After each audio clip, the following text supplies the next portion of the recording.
Thyroid की समस्या आप लोगों को जानकारी के लिए मैं बता दूं, थायराइड की समस्या पेट से आती है। पेट की समस्या पहले आएगी, फिर थायराइड की समस्या आएगी। थायराइड कभी भी किसी को भी पहले नहीं आएगा, पेट की समस्या पहले आएगी। लोग माने या ना माने, बहुत सारे लोगों को लगता है कि थायराइड की समस्या पहले आई है। पेट की समस्या की 2-3 समस्या में तो मानते नहीं कि कोई समस्या है। गैस कोई समस्या नहीं है, पेट का फूलना कोई समस्या नहीं है, पेट दिन में 3-4 बार मोशन आना कोई समस्या नहीं है। वो सोचते हैं कि पेट तो साफ हो रहा है। तो पेट की समस्या का मतलब आपको गैस की समस्या भी है, आपको एसिडिटी की समस्या है, आपको बार बार मोशन जाना है, आपको देर तक जाना है, आप जब एक बार मोशन जाते हैं आधा घंटा लगा कर आते हैं, ये भी एक समस्या है। तो पहले पेट की समस्या आती है, फिर थायराइड की समस्या आती है, चाहे हाइपर हो या हाइपो। कैसे, आइए समझते हैं।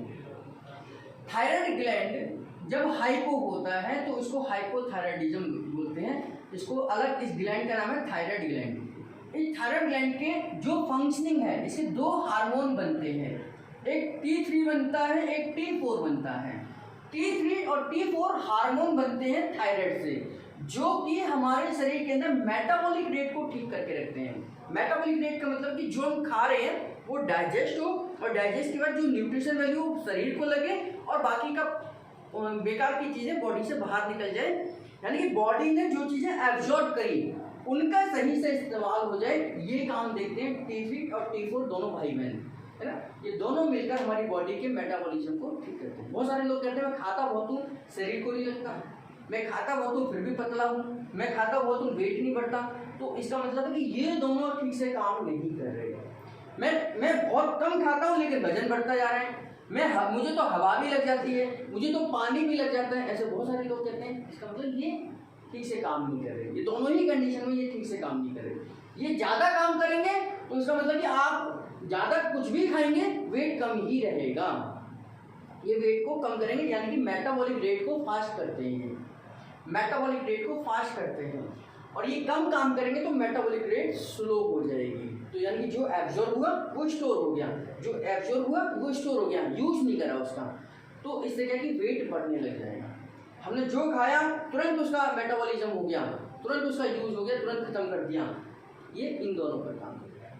ये ज़्यादा काम करेंगे तो वेट कम होता चला जाएगा, ये कम काम करेंगे तो वेट बढ़ता चला जाएगा। ये कहने का मतलब है। अब इस थायराइड को, ये तो थायराइड से बनते हैं, लेकिन थायराइड कब निकालेगा इन दोनों को, जब इसको अपनी खुराक मिलेगी। मैं काम तब करूँगा ना जब मुझे ताकत होगी, मेरे अंदर शरीर में ताकत होगी। तो इसकी खुराक क्या है, इसकी नीड क्या है, tyrosine amino acid. Tyrosine amino acid क्या है इसकी बेसिक खुराक, tyrosine amino acid. Tyrosine amino acid is the basic chemical of thyroid, यानी कि थायराइड को काम करने के लिए टायरोसिन अमीनो एसिड की आवश्यकता होती है। ये थायराइड तभी काम करेगा जब इसको टायरोसिन अमीनो एसिड ठीक से मिलेगा। अब ये टायरोसिन अमीनो एसिड क्या है, तो हमने पढ़ा कि अमीनो एसिड कहाँ से बनते हैं, प्रोटीन से बनते हैं, यानी कि ये हमें किसी ना किसी प्रोटीन से मिलेगा, ये किसी ना किसी प्रोटीन से मिलेगा, है ना। 2 चीजें हो सकती हैं, या तो हम ये जो जिसमें टायरोसिन अमीनो एसिड नाम मिलता हो वो हम प्रोटीन ही नहीं खा रहे। अब ये आपको गूगल अंकल से पूछेंगे तो गूगल अंकल बता देंगे, वैसे ही मैं आपको बता देता हूँ दूध की प्रोटीन या दूध के प्रोडक्ट की प्रोटीन में आपको ये मिल जाता है। तो टायरोसिन अमीनो एसिड जिस प्रोटीन से मिलता है वही हम प्रोटीन इंटेक नहीं कर रहे, या हम वो प्रोटीन तो इंटेक कर रहे हैं लेकिन वो प्रोटीन ही डाइजेस्ट नहीं हो रहा, यानी कि इस प्रोटीन का डाइजेशन ही नहीं हो रहा। तो कब नहीं होता प्रोटीन का डाइजेशन, जब हमारा HCl कमजोर हो जाता है। जब HCl कमजोर हो जाता है, इसकी pH वैल्यू 4 से ऊपर चली जाती है। 4 से ऊपर का मतलब 5 चली जाए, 6 चली जाए, ये हमारे लिए यूजलेस है। अगर इसकी pH वैल्यू 4 से ऊपर चली जाए, 5 चली जाए, 6 चली जाए, तो ये हमारे लिए यूजलेस है, फिर तो ये कबाड़ है हमारे लिए। लेकिन इसकी pH वैल्यू 0 से लेकर 4 तक होनी चाहिए, यानी कि HCl प्रॉपर नहीं बनना होगा। जब HCl प्रॉपर नहीं बनेगा तो आपकी जानकारी में पता है कि पेप्सिनोजन पेप्सिन में कन्वर्ट नहीं होगा। तो पेप्सिनोजन पेप्सिन में कन्वर्ट नहीं होगा तो फिर पैप्सिन कहाँ से बनेगा? तो और पैप्सिन नहीं बनेगा तो प्रोटीन को कौन पचाएगा? प्रोटीन नहीं पचेगी तो amino acid, tyrosine amino acid कहाँ से आएगा? टायरोसिन एमिनो एसिड नहीं होगा तो बेचारा थायराइड ही कमजोर हो जाएगा, और थायराइड ही कमजोर हो जाएगा तो फिर ये कहाँ से निकलेंगे? जब ये नहीं निकलेंगे तो थायराइड की समस्या हो जाएगी। यानी कि थायराइड का कम काम करना हाइपोथायराइड है, थायराइड का ज्यादा काम करना हाइपरथायराइड है। तो टोटल मिलाकर प्रोटीन को डाइजेस्ट ना होना यानी कि कहाँ की समस्या हो गई है? पेट की समस्या हो गई है। तो पहले पेट खराब होगा फिर थायराइड खराब होगा, ऐसा कभी नहीं हो सकता कि थायराइड खराब हो। थायराइड एक कंडीशन में खराब हो सकता है, केवल एक कंडीशन में खराब हो सकता है, ये तो होगी इसकी स्ट्रक्चरल कंडीशन कि इसको बेसिक चीजें मिलनी चाहिए, इसको रॉ मटेरियल इसका मिलना चाहिए। दूसरा, थायराइड तभी हो सकता है कि थायराइड का बॉस कौन है? थायराइड का बॉस है हमारा पिट्यूटरी ग्लैंड। पिट्यूटरी ग्लैंड से निकलता है TSH, हम टेस्ट कराते हैं ना, TSH टेस्ट कराते हैं थायराइड प्रोफाइल में। TSH थायराइड स्टिमुलेटिंग हार्मोन, क्या नाम है इसका? थायराइड स्टिमुलेटिंग हार्मोन, यानी कि थायराइड को स्टिमुलेट करने वाला हार्मोन कहां से निकल रहा है? पिट्यूटरी ग्लैंड से निकल रहा है। कहां से निकलता है? एंटीरियर पिट्यूटरी से निकलता है, एंटीरियर पिट्यूटरी से निकलता है। एंटीरियर पिट्यूटरी से TSH निकलता है और थायराइड को स्टिमुलेट करता है और थायराइड को बोलता है कि भाई तेरा काम है T3 T4 को बनाना, इनको निकाल। वो जब इसके पास पहुंचेगा वो कहेगा मेरे पास जान तो है नहीं, मैं कहाँ से निकालूं, क्योंकि मुझे प्रोटीन, टायरोसिन, एमिनो एसिड तो मिल नहीं रहा, तो मैं ये कहाँ से बनाऊं? तो इस वजह से काम हो सकता है। तो इसको कौन ऑर्डर देता है? TSH। TSH ऑर्डर देता है, ये कहाँ से निकलता है? Anterior pituitary.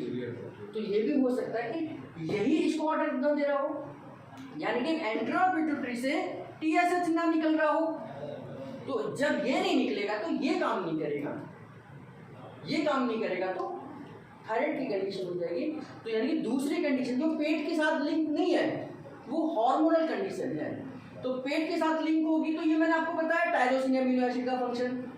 अगर हार्मोनल कंडीशन है तो एंटीरियर पिट्यूटरी से TSH का नाम निकालना, तो ये हार्मोनल समस्या यानी कि थायराइड की कंडीशन पेट की समस्या भी है एक कारण, मुख्य समस्या तो पेट की ही कंडीशन है। दूसरी कंडीशन है हार्मोनल समस्या जो एंटीरियर पिट्यूटरी से TSH का नाम निकालना। ये भी हो सकता है। इसका बॉस कौन है? इसका हाइपोथैलेमस, इसका बॉस कौन है? हाइपोथैलेमस। हाइपोथैलेमस से निकलता है TRH, thyroid releasing hormone. Thyroid releasing hormone, thyroid releasing hormone ये जाता है एंटीरियर पिट्यूटरी के पास और ये कहता है कि भाई आप अपने अंदर से TSH को निकालो, और TSH जाता है फिर थायराइड के पास। तो ये भी हो सकता है कि ये तो काम कर रहा है, ये काम नहीं कर रहा है। हमारा हाइपोथैलेमस ही अगर TRH को ना निकाले तो एंटीरियर पिट्यूटरी को कौन स्टिमुलेट करेगा? तो यहाँ पे भी समस्या हो सकती है। और समस्या इससे भी ऊपर हो सकती है कि पीनियल ग्लैंड ही काम ना कर रहा हो। इन सब का बॉस कौन है? पीनियल है। बड़ी गड़बड़ी है शरीर में, बड़ा झंझाल है शरीर के अंदर। तो ये इन सब का बॉस ये पीनियल है। तो ये इसको ऑर्डर देगा, ये इसको ऑर्डर देगा, ये इसको ऑर्डर देगा, तब जाकर हमारा काम होगा। तो ये सिस्टमेटिकली भगवान ने कितनी सिस्टम बनाया कि हमें कुछ कहने की किसी को आवश्यकता नहीं है। पीनियल इसको ऑर्डर देता है, ये इसको ऑर्डर देता है, ये इसको ऑर्डर देता है, तब जाकर हमारा काम चलता है। तो कहीं पर भी गड़बड़ी हो सकती है। इस गड़बड़ी को बोलते हैं हम हार्मोनल इम्बैलेंस होना। सर हार्मोनल इम्बैलेंस तो हमारे जो खाने पीने में हमारा डाइजेशन से भी डिस्टर्ब हो सकता है। और हाँ, हार्मोनल इम्बैलेंस और भी समस्या एक और आ जाती है कि पीनियल तब स्टिमुलेट होती है जब हम रात को 11 बजे से लेकर 5 बजे की नींद कंपलसरी है। अगर हम ये नींद ना लें तो पीनियल स्टिमुलेट ही नहीं होगी। इसका टाइमिंग है स्टिमुलेट होने का, ये रात को स्टिमुलेट होती है। और जैसे एक कंपनी का जो मालिक होता है, जैसे अनिल अंबानी है या हमारे मुकेश अंबानी है, इनकी बहुत सारी फैक्ट्री होंगी तो सब में थोड़ी घूमते होंगे। ये तो एक बार एक फ़ोन पर बात करते होंगे, वहाँ के जो MD है उससे बात करते होंगे, उसको समझा देते होंगे भाई कैसे काम करें। तो उसको भी तो स्टिमुलेट होना पड़ेगा ना, अनिल अंबानी को या मुकेश अंबानी को।